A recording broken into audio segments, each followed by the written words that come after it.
রাহুল প্রতিদিন রাতের শেষ ট্রেনেই বাড়ি ফিরত। স্টেশনে নামার সময় সে এক মেয়েকে দেখত, যে চুপচাপ বেঞ্চে বসে থাকত। একদিন সাহস করে সে মেয়েটির কাছে গিয়ে বলল, তুমি এখানে প্রতিদিন বসে থাকো, সব ঠিক আছে তো? মেয়েটি মৃদু হেসে বলল, হ্যাঁ, আমি অপেক্ষা করি।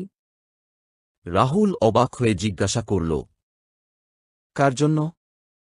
মেয়েটি বলল, যে আর কখনো ফিরে আসবে না, তার জন্য। রাহুল চমকে উঠল। মানে?